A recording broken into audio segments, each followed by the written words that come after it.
মায়া বলল, তুমি আমাকে যা জিজ্ঞাসা করবে তার উত্তর যদি আমার জানা থাকে তাহলে আমি তার উত্তর দেওয়ার চেষ্টা করব।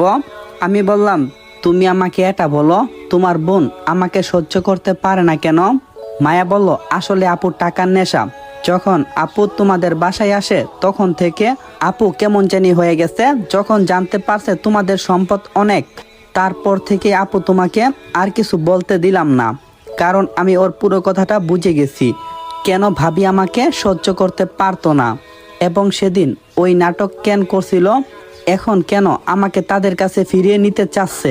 এখন মায়াকে এইখানে রেখে আর লাভ হবে না। তাই আমি নিলয়কে বললাম, ওকে বাসায় নামিয়ে দিয়ে আয়, আমি যা জানার দরকার ছিল তা জেনে গেছি। নিলয় বলল, ঠিক আছে মায়া, চলো তোমাকে বাসায় পৌঁছে দিয়ে আসি।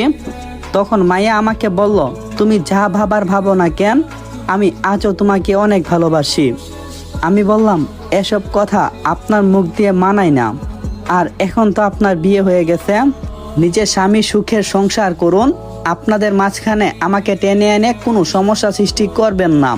আপনি এখন আসতে পারেন মিস মায়া চৌধুরী।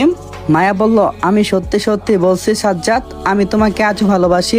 আমি বললাম, তোমার ওই মুখ দিয়ে কখনো আমার নাম উচ্চারণ করবে না। ভালোই ভালোই বলছি, এখান থেকে চলে যাও, তা না হলে।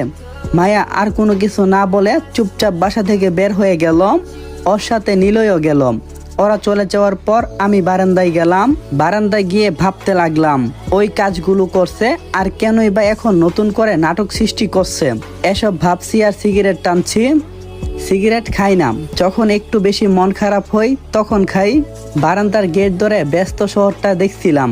কালকে চলে যাব এই শহর থেকে, জানি না আবার কবে ফিরে আসবো এখানে। বোধহয় এই জীবনে আর আসা হবে না। অনেক স্মৃতি তো জমে আছে এই শহরটাই।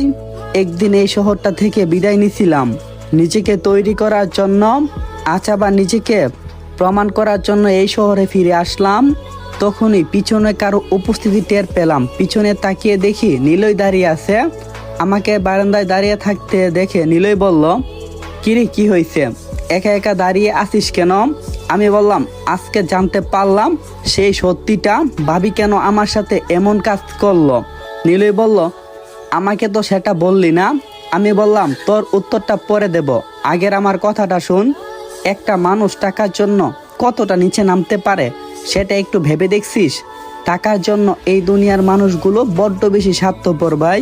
শুধু গল্পতে না, বাস্তবেও টাকার জন্য ভাই ভাইকে খুন করে, মা মেয়েকে দেখতে পারে না। দুনিয়াতে যা টাকা আছে তার সব কিছুই আছে। আপনি চাইলে টাকার জুড়ে